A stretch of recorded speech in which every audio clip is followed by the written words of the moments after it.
साहेब नमस्ते.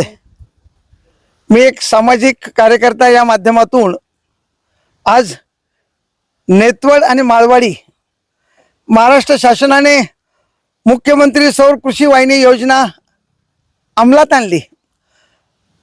महाराष्ट्र शासनाने नेतवडच्या ग्रामपंचायतीला एक पत्र दिलं.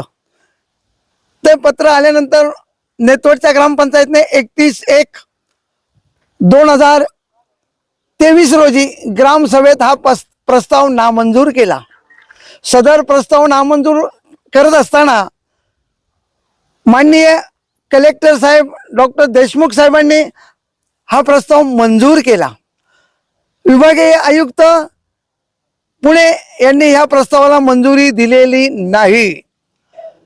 नेतवड आणि माळवाडीचं गायरान क्षेत्र शासनाच्या परवानगीशिवाय इथं काम चालू आहे असं म्हणावं लागेल. मुळात जर नेतवडच्या ग्रामसभेने याला परवानगी दिली नाही तर तुम्ही मुळात हा कार्यान्वित कसा केला. सभेने या प्रकल्पाला विरोध केला पण शासनाने याला परवानगी दिली ना. मग शासनाने कोणाच्या माध्यमातून परवानगी दिली? शासनाचा अधिकार म्हणून. जर तुम्ही ग्रामस्थांना, ग्रामपंचायतला, ग्रामसभेला जो सर्वप्रथम अधिकार आहे तो प्रथम अधिकार तुम्ही डावलला. विभागीय आयुक्त पुणे यांनी नामंजूर केलेला आहे, त्यांनी परवानगी दिलेली नाहीये. मग ह्या नेतवडच्या सर्व ग्राम प्रकल्पाला कोणत्या अधिकाऱ्यांनी परवानगी दिलेली आहे? डॉक्टर देशमुख साहेब आयुक्त यांनी परमिशन दिले 2023ला. साहेब सरकारी पद आहे. सरकारी पद आहे. मग त्यांनी कशाच्या माध्यमातून दिलं? मुख्यमंत्र्यांचं दडपण आलं की कुणी दडपण दिलं आम्हाला सांगता येणार नाहीये. पण साहेब, ह्या माळवाडीकरांना हे 33 एकरचं एवढंच गायरान आहे. त्यांनी 2 एकर MSCBला 3.3 कवीला दिलंय. उर्वरित राहिलेला आता 28 एकर 25 गुंठ्यावर हा प्रोजेक्ट होतोय माळवाडीच्या आणि नेतवडच्या. साहेब, ह्या प्रकल्पाच्या माध्यमातून गायरानावर असलेली 5 ते 6 हजाराची झाडांची तोड केली आणि कागदावर दाखवले फक्त साहेब 458 आणि 459 झाडं दाखवलीत, म्हणजे 950 झाडं दाखवलीत. मग ही झाडांची प्रकल्प होणार आहे हा शेतकऱ्यांच्या भल्यासाठी होणार आहे, लोकांना वीज मिळणार आहे. अहो, जी MSCB आज हा प्रकल्प उभा करते ती शेतकऱ्यांना मागील 50 वर्षापासून 3 फेज लाईट आठवड्यातनं 3च दिवस देते साहेब. 8 तास देते. या 8 तासामध्ये शेतकरी रात्रीचं सुद्धा पाणी भरतोय. पण सिंगल फेज 24 तास मिळणार आहे. सिंगल फेज मिळून आता आजही मिळते ना साहेब सिंगल फेज. आजही आम्हाला सिंगल फेज 24 तास आहेच ना. या प्रकल्पाला विरोध विरोध साहेब एकच राहील, आम्हाला सगळं मिळेल, लाईट मिळेल, पाणी मिळेल, पण आमची गेलेली 32 एकरचं गायरान क्षेत्र नेतवड आणि माळवाडीच्या लोकांना परत मिळणार नाही. कारण एवढंच क्षेत्र आज शासनाच्या 7 बाऱ्यावरती आहे आणि त्याचा आज त्याला ताबा ग्रामपंचायत नेतवड आणि माळवाडीचा आहे. 30 वर्षाचा करार आहे. त्याच्यानंतर अहो साहेब, MSCBला काय म्हणून दिलंय त्यांनी? 1 रुपया नाममात्र. 1 रुपया म्हणजे संपूर्ण या क्षेत्राला 30 रुपये वर्षाला. 30 वर्षासाठी किती रुपये घेणार आहे? 900 रुपये. 900 रुपये शासन घेणार आणि 30 वर्षाचा करार करणार. शासनाची जागा शासन प्रकल्प उभं करतोय शेतकऱ्यांच्या भल्यासाठी. अहो, शेतकऱ्यांचं भलं नाही यायचं साहेब. शेतकऱ्यांचं भलं आता आहे ना. कुठल्या पिकाला बाजार आहे? अहो साहेब, कुठल्या पिकाला बाजार आहे? कुठे हमी भाव दिलाय शासनाने? मला दाखवा केंद्राने कुठे हमी भाव दिलाय. महाराष्ट्र शासनाने कुठे शेतकऱ्यांना हमी भाव दिलाय? शेतकऱ्यांच्या मुळावर आहे साहेब. वीज निर्मिती करणं वेगळं आणि बाजारभाव देणं हा विषय वेगळा. अहो साहेब, शेतकऱ्यांना जर बाजारभाव आला तर शेतकरी मोठा होईल ना, संपन्न होईल, सुखी होईल ना. पण आज जर आमचं हे नेतवड आणि माळवाडीचं ह्या गायरानाला सक्त विरोध का आहे वाणी साहेब?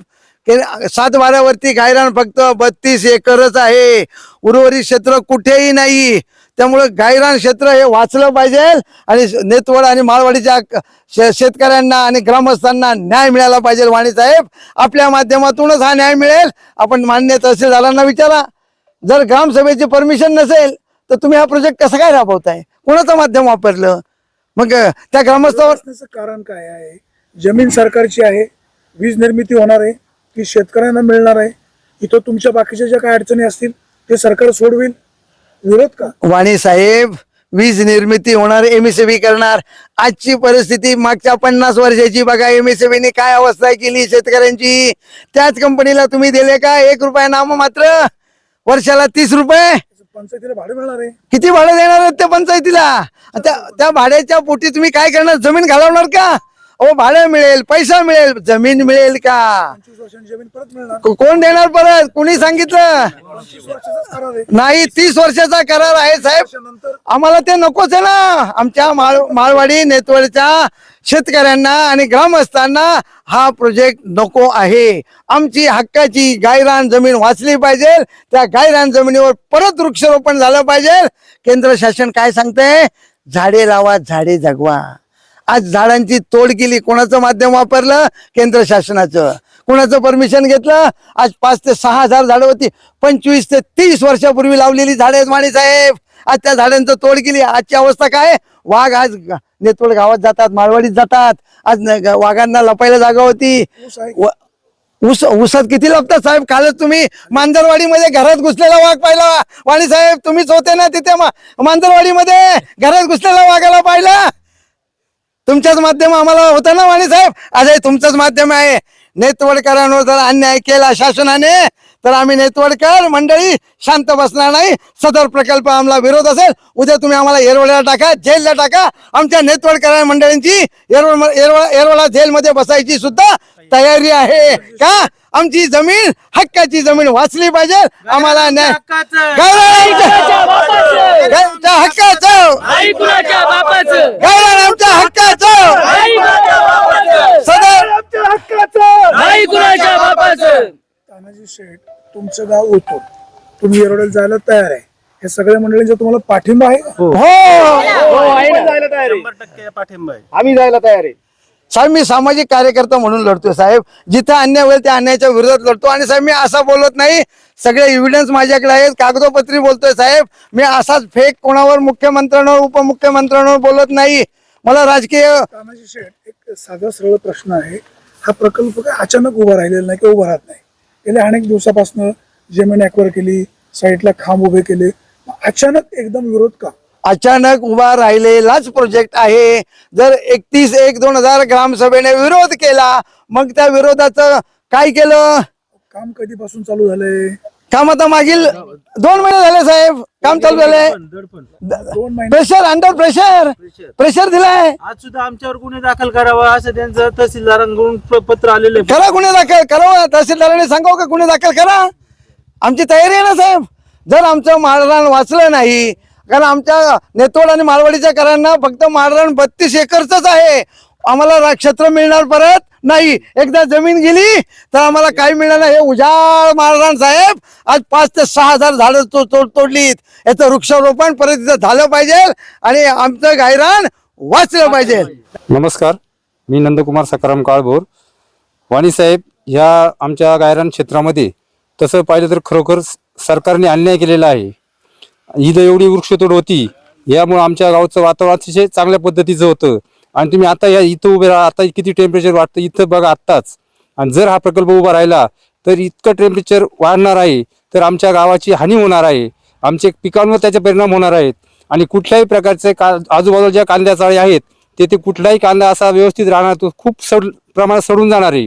त्याच्यामुळे ह्या प्रकल्पामुळे आमच्या गावचं पूर्ण नुकसान होणार आहे.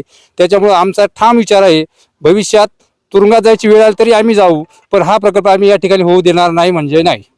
नमस्कार, मी अजित गायकवाड, ग्रामस्थ नेतवड. आमच्या या मुख्यमंत्री सौर प्रकल्पाला पूर्ण ग्रामस्थांचाच विरोध आहे. कारण आजूबाजूच्या शेतकऱ्यांवर सगळ्यांवर अन्याय झालेला आहे. प्रत्येकाला जे क्षेत्र आहे ते पूर्ण भरत नाही. आणि ह्या ह्या वृक्षतोडीमुळे जे पावसाचं पर्जन्यमान वाढलं होतं ते आता परत कमी होणार आहे.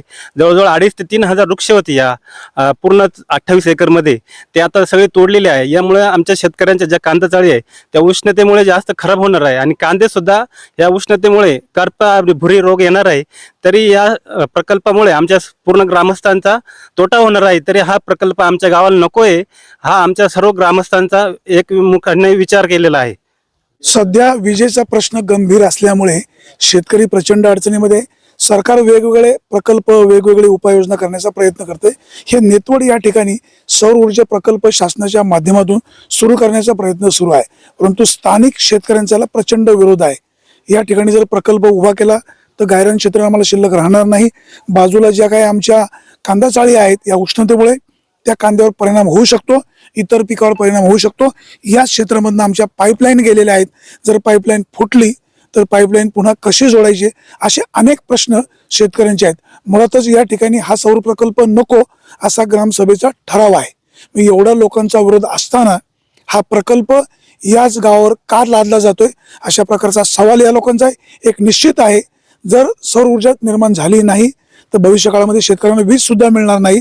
परंतु शासनाने या संदर्भामध्ये डोंगराच्या कडेला ज्या ठिकाणी शेतकऱ्यांची कोणत्याही प्रकारची गैरसोय होणार नाही अशा ठिकाणी जर प्रकल्प उभारले तर शेतकऱ्यांचं पण हित जपलं जाईल आणि सरकारला सुद्धा अशा प्रकारचा विरोध होणार नाही.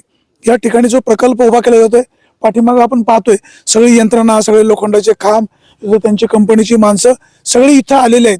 परंतु स्थानिक लोकांचा विरोध पाहता प्रशासनाने या संदर्भामध्ये योग्य तोडगा काढावा आणि जर बळजबरीनं दडपशाहीनं हा प्रकल्प लादण्याचा प्रयत्न केला तर प्रक्षोभ होण्याची शक्यता आहे. तहसीलदार त्याचबरोबर पोलीस यंत्रणा ही सगळी मंडळी एकोप्याने ह्या मंडळींना विश्वासात घेऊन मार्ग काढतील अशीच अपेक्षा. सुरेश वाणी, विघ्नर टाइम्स, नेतवड.